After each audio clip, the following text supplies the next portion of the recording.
Chapter 20. The silvery orb hung, silent and mysterious, in the center of the room. Its surface was perfectly smooth and glassy, and it rotated slowly, sending off wisps of shadowy mist. So, what happens now? Incendia asked, her voice low and hushed. In response, Jigsaw began to walk slowly towards where the sphere hung, his head bowed low as if in reverence. He felt a strange, pulsating buzz begin in his horn, as though it were anxious to make contact. Cautiously, he raised his head until the very tip of his horn broke the silvery surface of the sphere. For a moment, a single ripple issued across its surface, causing the silvery light to shimmer. Then, Jigsaw was enveloped in a sheet of whirling silver mist. Incendia started forward towards him, but Tiptoe extended a hoof, catching her in the chest. "I don't think we should interfere," she said in a near whisper. Shimmering intensely, the mist whirled faster and faster around the unicorn, until with a brilliant flash of white light, the mist zoomed up and into Jigsaw's horn. The flash was so bright that it momentarily blinded Tiptoe and Incendia. When they blinked away the bright afterimage, they were surprised to see Jigsaw, standing where the sphere had been, his horn glowing sliver. Tendrils of light seemed to reach up from the floor and flow into his horn. "Jigsaw, what's going on?" asked Incendia, more than a little alarm in her voice. "I don't know," Jigsaw shouted in response, shaking his head violently to try and draw the tendrils away from his horn. Where the silvery substance left the smooth marble floor, large cracks began to appear. The surface lost its sheen, dulled, and became brittle. Jigsaw galloped towards the other two ponies, away from the rapidly growing spider web of cracks. The tendrils were now licking up the walls, drawing some shimmering energy out from the walls and windows. It was as though whatever protection that had kept the place intact was being stripped away, and the 10,000 intervening years were beginning to take their toll. The moan and rumble of slipping stone was so loud that they couldn't even hear themselves shouting. Soon, the three were forced into the only untouched corner left in the room, pressed as close together as possible to stay away from the advancing wave of cracks and decay. Chunks of rock were beginning to rain down from above, some large enough to crash through the floor and beyond. Finally, the floor beneath them cracked and sagged, and the last of the silver light began to flow into Jigsaw's horn. Several moments of tense silence followed the end of the strange light show. None of them dared to speak for fear that the sound of their voice might somehow cause the floor to give way. Gaping holes were present from where pieces of the ceiling had caved in and smashed through the floor, causing the room to resemble the pockmarked and crumbling surface of the moon above. "Is every pony okay?" Incendia asked in a low whisper. Still, the sudden sound nearly caused Tiptoe to jump in surprise. I think so," Jigsaw answered shakily. He was panting heavily, and his horn still glowed silver, though it was fading in brilliance and intensity. "I'm okay," Tiptoe murmured absent-mindedly. She was starting at Jigsaw with concern. Jigsaw, however, was staring at the floor. His eyes were darting quickly around the area, taking in every little detail. Eventually, he turned his eyes to Incendia. "How good is your levitation?" Incendia looked taken aback. "Same as any other unicorn, I suppose. I mean, it's not my special talent, but I practice all the basic mag." She cut herself off mid-sentence, her eyes widening with comprehension. "Jigsaw, you're not seriously considering?" "I am," he said, simply. "What is he considering?" Tiptoe said, looking back and forth between the two unicorns. Jigsaw turned to face her. "We're going to carry ourselves down the mountain," he said, a faint gleam deep in his eyes.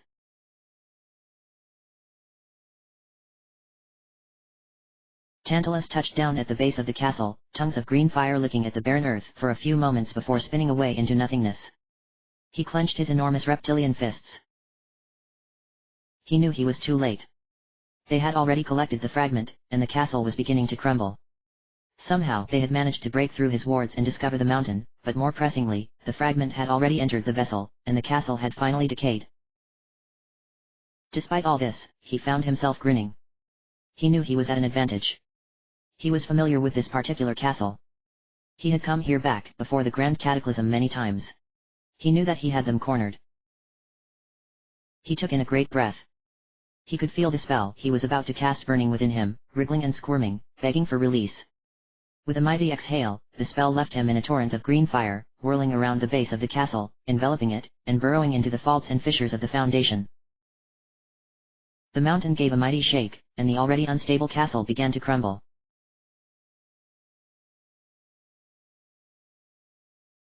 Jigsaw, Tiptoe, and Incendia screamed as huge chunks of marble, the heads of statues, and even once or twice the skeletons of some long-dead ponies rained down from the ceiling above them. "Now!" shouted Jigsaw, looking at Incendia. "We have to do it now."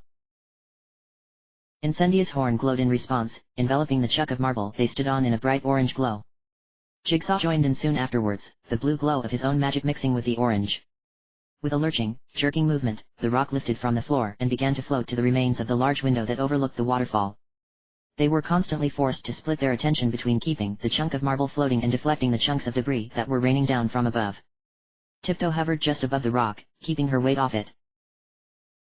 Suddenly, with a thunderous blast, an enormous and horribly tarnished bronze alicorn statue came crashing down from above, heading directly towards him. Incendia's head snapped up and she braced herself against the surface of the floating marble. "Jigsaw, get ready!" she shouted.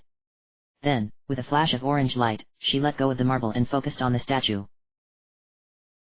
Pain exploded in Jigsaw's head, and his feet slid several inches over the surface of the stone, coming dangerously close to the ragged, fractured edge. His horn shone intensely, magic radiating from it so intensely that even Tiptoe could feel it like sort of a warm buzz heading down from the center of her forehead all the way to the tip of her tail. The marble dipped and bobbed dangerously, but stayed airborne. The bronze statue was floating in the air directly above them.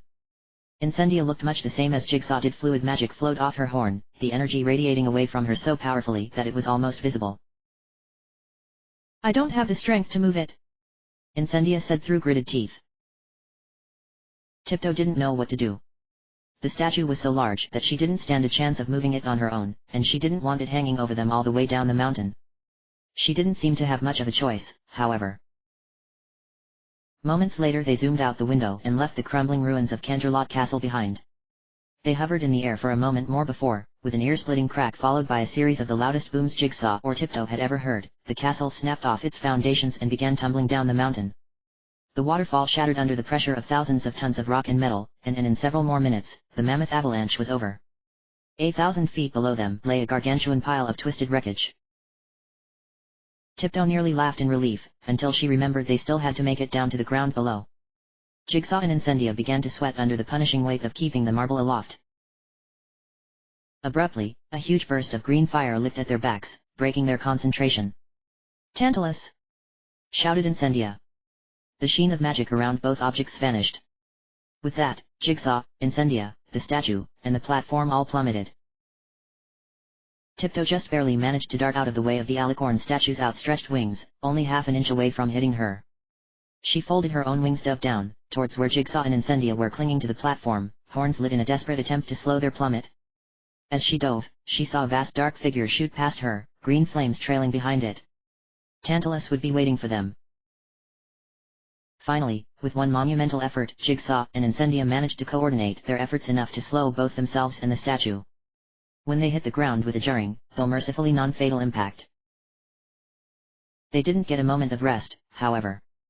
Incendia hadn't been able to stop the statue's descent entirely, and they had to roll off the platform to avoid getting impaled by the ancient horn. The statue cleaved the marble platform cleanly in half and clattered to the ground, seemingly undamaged. Jigsaw had the fleeting thought that it must be enchanted. Tiptoe alighted next to them a moment later. "Oh, thank Luna's grace you're all right. We have to run. Tantalus beat us down here, he's waiting for us." Incendia and Jigsaw were breathing raggedly, but they still looked around in alarm. However, the moonlight was so dim that they couldn't see more than a few yards in any direction. They didn't detect any motion, however, and the only sounds were the clatter of small rocks as they came careening down the hillside to join the ruin of the castle, which was only a short distance to their left. They allowed themselves a sigh of relief. "I don't know why, but I think he's gone. Maybe he thought there would be no way we could stop the platform in time," Jigsaw said, his breathing slowing.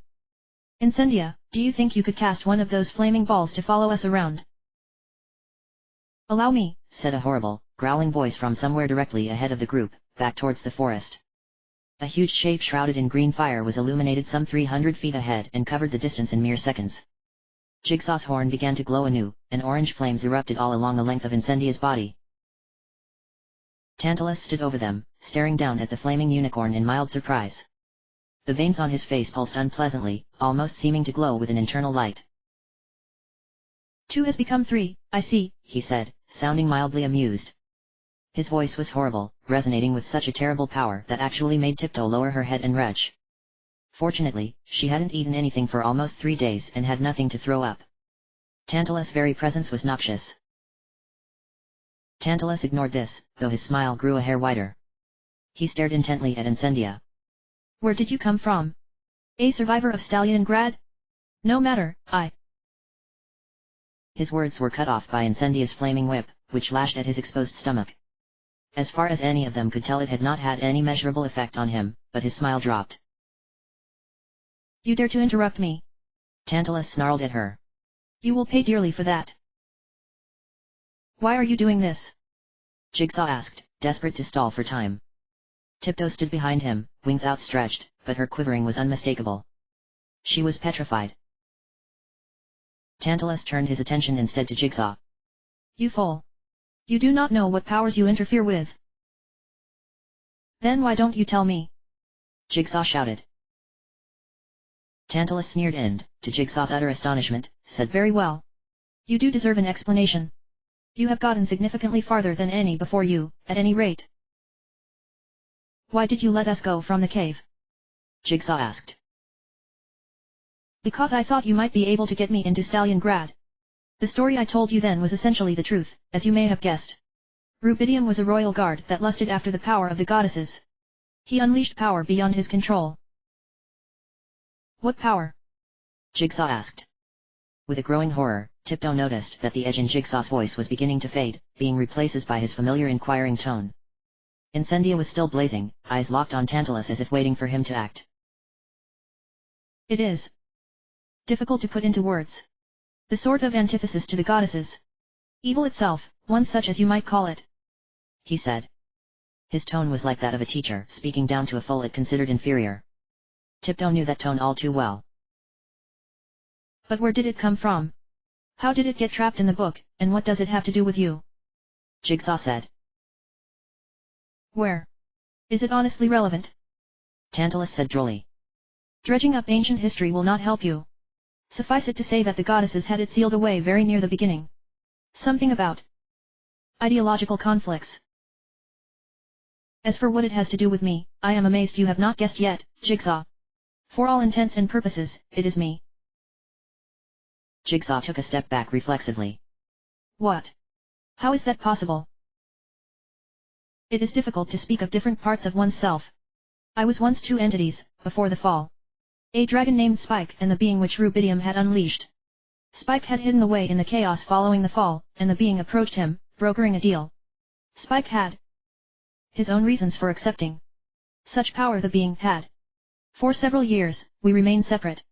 Spike was weak. He fought the inevitable for so long. Eventually, however, he succumbed to my influence. Very little of him remains, now. For all intents and purposes, I am the being. I have had free reign over the world for the last 10 millennia. To Jigsaw's utter astonishment, Tiptoe spoke up. That's not true. Back in your cave, I saw a gem on a pedestal. Who was Rarity? Tantalus froze. The smug smile dropped off his face. Do not speak of things you don't understand, he muttered, his voice deathly quiet. The terrible power behind his voice seemed a little less overwhelming. Jigsaw had a sneaking suspicion that more of this Spike remained than Tantalus cared to admit. What would she think of what you have done? Tiptoe said. It was a total shot in the dark, but she hoped it might have some effect. It did. Tantalus let out a mighty roar and brought one claw slashing through the air, slamming into Jigsaw and knocking him away. Tiptoe was exposed now, and Tantalus wasted no time in extending his other claw, lifting Tiptoe right off the ground.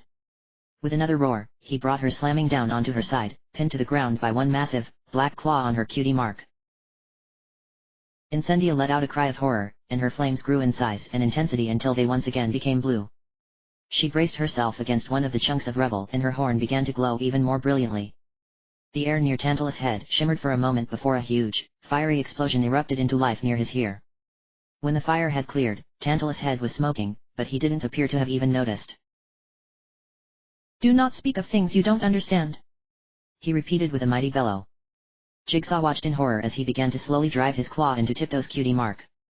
She let out a horrible scream of pain, a sound unlike Jigsaw had ever heard her make. He stood there paralyzed for a moment, but only for a moment. Images of antimony came flooding back into his mind. He couldn't let this happen. He wouldn't. He took off at a gallop towards where she lay screaming. With a sickening crunch, Jigsaw heard what must have been her hip being crushed under Tantalus' cruel talon. Then, to his own astonishment, his horn burst into life. Jigsaw could feel magic flowing from it, magic that was unfamiliar to him. With a shriek of anger and surprise, Tantalus withdrew his bloody claw from Tiptoe. A shimmering shield of silver light enveloped the three ponies. Jigsaw didn't care about where the shield had come from at that moment, however. He leaned over Tiptoe, who was shaking on the ground in a pool of her own blood. Tantalus had severed an artery, and with each frantic pump of her heart, another spurt of blood flowed out of her flank. Incendia stood staring, wide-eyed, at the scene before her. Jigsaw looked up at her, tears in his eyes. Incendia, please, help me, I've never been good at healing magic. There's blood everywhere, what do I do? Incendia didn't speak. Instead, she shot a glance at Tantalus, who was now slamming his fists furiously against the magical barrier, then over her shoulder. She took a few slow steps backward, then turned tail and ran out of the protective shield, which flashed brightly to allow her passage. Jigsaw was shocked, but he shouted after her, "Fine. Run. Abandon us like you did in Stalingrad." Tantalus stopped slamming onto the shield to watch her jump over a pile of rubble opposite where the platform had landed and out of sight. "She has some sense," Tantalus said. "Perhaps she will make a valuable ally. Do you see how futile your quest is, now? You cannot trust your allies. All that awaits you is death. Give up and join me. I can heal her. Together we can rule this world." Jigsaw looked up at Tantalus for a moment. He opened his mouth to speak, but another voice, speaking from somewhere behind him, caught his attention. "Hey, Tantalus." He whirled around to try and find the source of the voice, but it still took him several moments. Clambering, slowly and unsteadily, horn blazing so brilliantly it looked to be more plasma than solid, over the rebel was Incendia.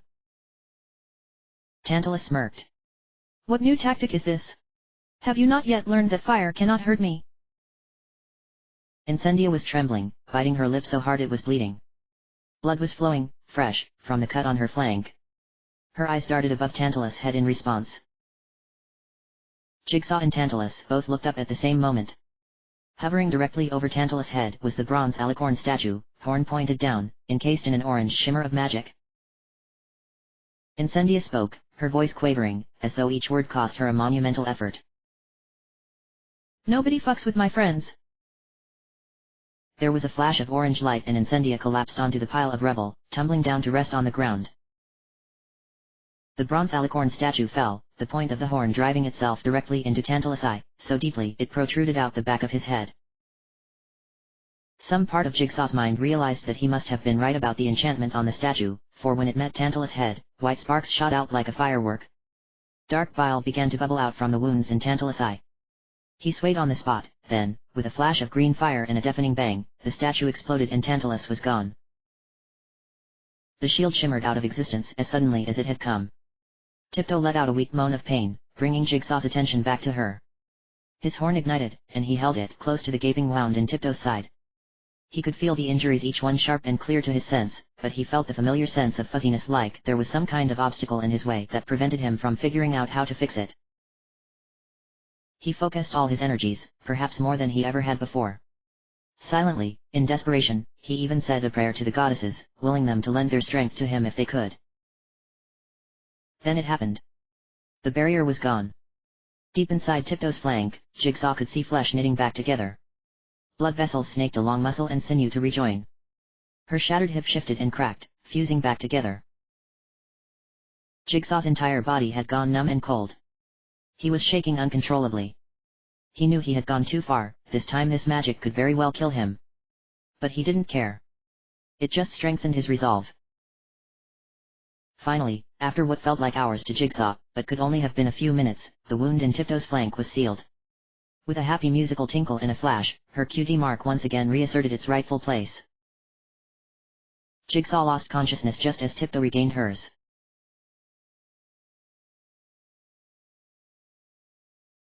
Far away, in Tantalus' gloomy castle, the blue gem on a pedestal began to vibrate and shake.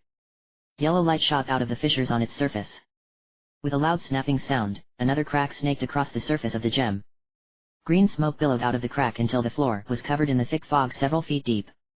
The smoke began to float together, and with a flash of green light, Tantalus was lying on the cave floor, his scaly skin looking raw, red, and undeveloped. His eyes opened, whole and intact.